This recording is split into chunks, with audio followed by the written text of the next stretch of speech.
Assalamualaikum warahmatullahi wabarakatuh. Nama saya Siti Ryan dengan NIM 20111103010012. Di sini saya akan menuntaskan tugas untuk nilai ujian saya. Dan saya akan menjawab 4 soal. Yang soal pertama itu, salah satu penyebab tidak maksimalnya pengelolaan perikanan di Indonesia adalah kurangnya armada penangkapan ikan berukuran besar. Apakah Anda setuju dengan pendapat ini? Menurut saya setuju sama pendapat tersebut, karena penangkapan ikan tuna Indonesia didominasi kapal kecil dengan API sederhana. Armada kapal besar di atas 60 GT masih sangat sedikit pasca moratorium kapal. Yang kedua, apa dampak sampah laut terhadap sosial budaya nelayan? Dampak paling umum dari sampah ini ya tentunya bau yang tidak sedap dan pemandangan yang buruk. Namun dampak sampah terhadap sosial budaya nelayan ini adalah ketika mereka melakukan pengoperasian untuk menangkap ikan, seperti menghambatnya laju kapal, apalagi kalau mesin kapal yang terletak di sisi kapal yang sangat mudah terbelit sampah. Sampah ini juga mengganggu hasil tangkapan nelayan, seperti ketika menjaring ikan, bukan ikan yang tertangkap tetapi sampah yang banyak tersangkut di jaring para nelayan. Dan sampah ini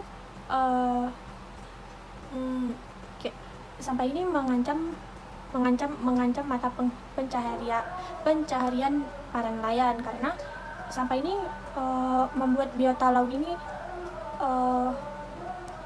karena sampah mengganggu kehidupan biota laut, seperti kata seorang nelayan yang dahulunya mereka menangkap ikan dengan kondisi yang segar, namun sekarang tidak sesegar dulu lagi, karena kan ikan sekarang itu banyak memakan sampah. Yang ketiga, strategi apa yang dapat diambil untuk mengurangi sampah laut? Sertakan contoh kasus. Strateginya itu, yang pertama, menggunakan sampah plastik, seperti ketika kita berbelanja gunakan kantong berbelanja, jangan menggunakan kantong plastik. Yang kedua, melakukan bersih-bersih pantai atau laut.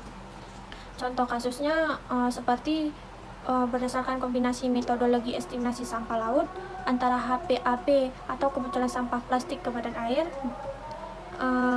Bank Dunia adalah sampah plastik yang tidak dikelola dan masuk ke badan air dengan proses hidrolog dan resolusi lebih tinggi.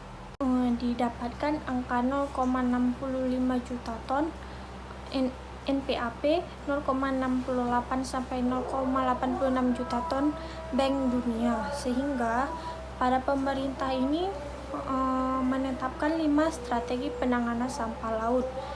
Salah satunya yaitu penanggulangan sampah di pesisir dan laut. Yang keempat, faktor apa saja yang harus dipertimbangkan untuk menilai kelayakan suatu kawasan pesisir menjadi kawasan ekowisata? Yang pertama itu faktor daya tarik, faktor fisik, sosial ekonomi, dan yang terakhir itu aksesibilitas dan sarana prasarana. Sedikit menambahkan jawaban nomor 1, seperti sejak pemerintah Indonesia melarang kapal ikan asing beroperasi untuk menangkap ikan di wilayah perairan nasional, armada penangkapan ikan langsung mengalami perubahan signifikan. Jika dulu kapal penangkap ikan didominasi kapal-kapal berbobot besar, namun sejak larangan mulai berlaku pada akhir 2014, kapal-kapal penangkap ikan didominasi berukuran di bawah 10 gross ton.